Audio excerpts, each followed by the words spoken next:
بسم اللہ الرحمن الرحیم۔ السلام علیکم۔ ابرار رشید آپ کی خدمت میں ایک مرتبہ پھر حاضر ہے اور ایک بہت بڑی خبر آ گئی ہے پاکستان کے لیے۔ ایک حوصلہ افزا ہے خبر یہ، لیکن اس سے پہلے آپ سے ریکویسٹ ہے کہ اگر ابھی تک آپ نے اس چینل کو سبسکرائب نہیں کیا تو اسے سبسکرائب کر لیں، جو بیل آئیکن ہے اس کو ضرور پریس کیجیے گا۔ آپ کا بہت بہت شکریہ۔ آپ کے علم میں ہے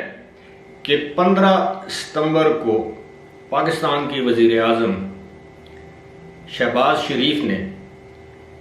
ازبکستان کے شہر سمرقند میں روسی صدر ولادیمیر پوتن سے ایک ملاقات کی تھی۔ اس ملاقات کے حوالے سے ایک بڑی خبر سامنے آئی ہے،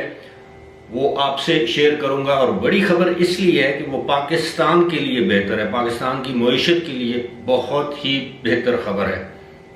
لیکن اس سے پہلے ذکر کریں گے کہ FIA میں، فیڈرل انویسٹیگیشن ایجنسی میں ایک اور طلبی ہوئی ہے۔ FIA نے ایک بڑی شخصیت کو انویسٹیگیشن کے لیے، انٹروگیشن کے لیے FIA میں طلب کیا ہے، اور اس بڑی شخصیت کا نام ہے سابق وفاقی وزیر خزانہ شوکت ترین۔ شوکت ترین کو اس کیس میں طلب کیا گیا ہے، ان کے خلاف انویسٹیگیشن ہو رہی ہے، انکوائری ہو رہی ہے۔ آپ کو یاد ہوگا کہ تقریباً 26 مئی کو معاف کیجیے گا 26 اگست کو ایک آڈیو لیک ہوئی تھی، ایک ٹیلی فون کال لیک ہوئی تھی، جس میں شوکت ترین خیبر پختونخوا کے وزیر خزانہ تیمور جھگڑا کو یہ کہتے ہیں کہ خط لکھیں IMF کو، وفاقی حکومت کو خط لکھیں کہ جناب ہم IMF کے ساتھ کیے جانے والے تمام معاہدوں سے پیچھے ہٹ رہے ہیں، اور اس کی کاپی IMF کو بھی بھیج دیں۔ یہ پاکستان کی معیشت اور پاکستان کے خلاف میرے نزدیک اور بہت سے لوگوں کے نزدیک بہت ہی سنگین غداری کا ایک قدم تھا، اقدام تھا۔ FIA نے اس پر تحقیقات شروع کی۔ 21 ستمبر کو یعنی کل، اور عین ممکنہ جب آپ یہ ویڈیو دیکھ رہے ہوں تو آج شوکت ترین کو FIA میں طلب کیا گیا ہے، اور اس نوٹس میں یہ کہا گیا ہے کہ اگر آپ FIA میں حاضر نہیں ہوئے، FIA کے دفتر میں، تو ہم یہ سمجھنے پر مجبور ہوں گے، یا ہم یہ سمجھیں گے کہ آپ کے پاس اپنے دفاع میں کہنے کے لیے کچھ نہیں ہے۔ اور کیا ہوگا؟ زیادہ سے زیادہ یہی کہیں گے کہ جی میری یہ ریکارڈنگ کس نے کی ہے۔ اب ریکارڈنگ وہی کرتے ہیں جن کے پاس اس طرح کی ایکسپرٹیز ہو، سہولیات ہوں، گیجٹس ہوں۔ لیکن اب لگتا یہ ہے کہ شوکت ترین کے خلاف بھی گھیرا تنگ کیا جا رہا ہے۔ ویسے میں سرسری طور پر آپ کو یہ بتا دوں کہ حکومت میرا خیال ہے کہ تمام ماضی کے حکمرانوں یا حکومت میں رہنے والے وزراء، یا اب جو بھی کہہ لیں موجودہ اپوزیشن، ان کے خلاف کوئی بڑی کارروائی کرنے میں دلچسپی نہیں رکھتی، یعنی ان کو گرفتار کر کے ہیرو نہیں بنانا چاہتی، لیکن ان کو عدالت، تھانہ، کچہری، پیشگی، اس کے چکروں میں ڈالے رکھے گی۔ لیکن شوکت ترین کے خلاف معاملہ جو ہے وہ انتہائی سنگین ہے۔ اب پتہ نہیں FIA اس پر کوئی باقاعدہ FIR یا کیس رجسٹر کرتی ہے، ان کو گرفتار کرتی ہے یا نہیں کرتی، یہ بات کی باتیں ہیں، لیکن فی الحال ایسے لگتا ہے کہ ان کو الجھایا جا رہا ہے، اور حکومت کی زیادہ کوشش یہ ہے کہ کیس مضبوط ترین بنائے جائیں نیب کی سطح پر، اور پھر نیب متحرک ہو اور نیب گرفتار کرے، اسی طرح جس طرح نیب نے گزشتہ دور حکومت میں اس وقت کی اپوزیشن کے مختلف رہنماؤں کو مختلف کیسز میں گرفتار کیا تھا۔ یقیناً آپ کو انتظار ہوگا اس اچھی خبر کا، اور اچھی خبر یہ ہے کہ روسی صدر نے پاکستان کو ڈیفرڈ پیمنٹس پر پیٹرول فراہم کرنے یا فروخت کرنے کا فیصلہ کر لیا ہے، اور اس سے پاکستان کو آگاہ کر دیا گیا ہے۔ اب یہ معمولی خبر نہیں ہے، کیونکہ اس سے پہلے سعودی عرب اور UAE شاید دوسرا ملک تھا، سعودی عرب پہلا ملک تھا جو پاکستان کو ڈیفرڈ پیمنٹس پر، جن کو مؤخر پیمنٹس کہتے ہیں، پر تیل فروخت کرتے تھے، ماضی میں کیا ہے سعودی عرب، شاید اب بھی تیل فراہم کر رہا ہے۔ ڈیفرڈ پیمنٹ یہ ہوتی ہے کہ آپ آج کی قیمتوں پر آج تیل خریدیں اور 1 سال بعد آج ہی کی قیمتوں پر اس کی ادائیگی کریں، 2 سال بعد کریں۔ اب معاملہ یہ ہے کہ روس پر یوکرین کے ساتھ جنگ کرنے کے معاملے پر اس وقت مغربی ممالک اور امریکہ نے سینکشنز یا پابندیاں عائد کر رکھی ہیں۔ تو کیا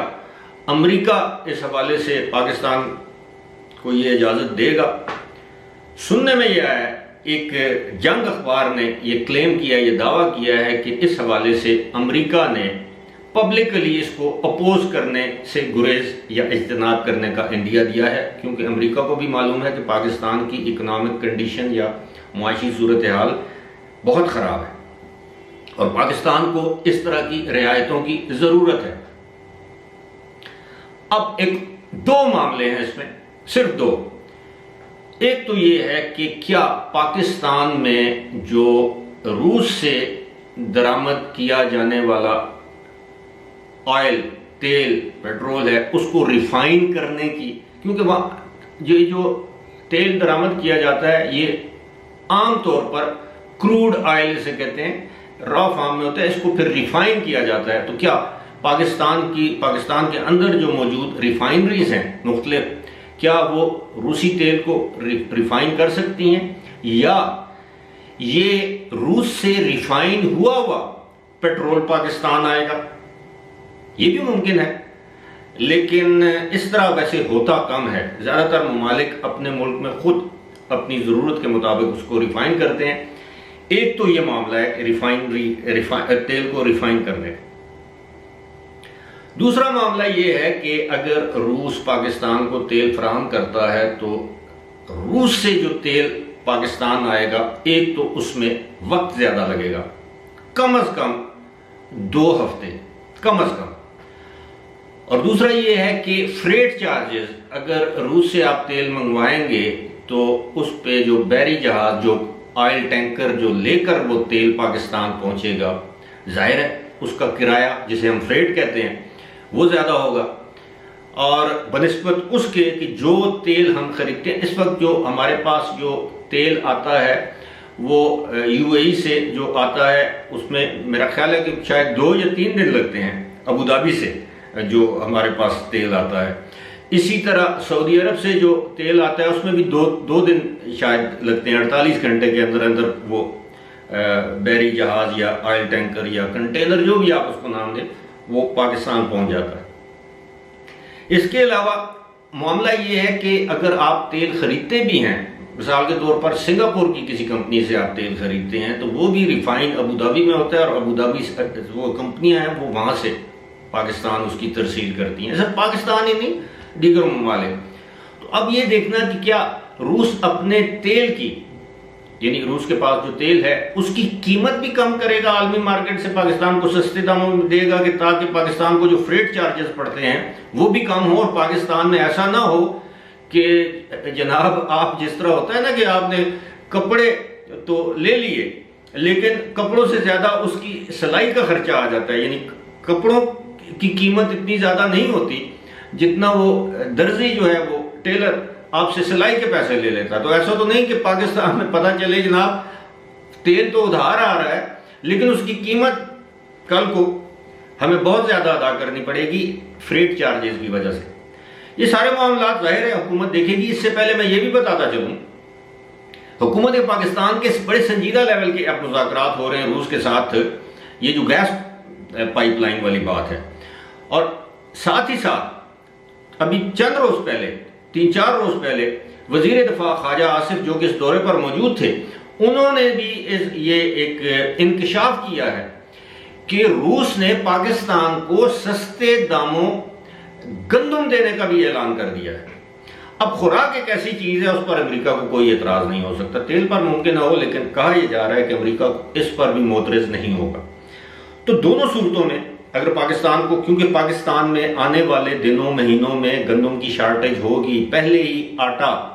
100 روپے لیٹر فروخت ہو رہا ہے بقول عمران خان کے، تو ان کا مطلب 100 روپے کلو ہوگا، لیکن چلیں، یعنی اس کا مقصد یہ ہے کہ اس وقت پاکستان میں گندم کی شارٹیج ہے، ہمارے مسلمان بھائیوں نے گندم کو ذخیرہ کر لیا ہے، اب اپنے مسلمان بھائیوں کا خون چوسیں گے،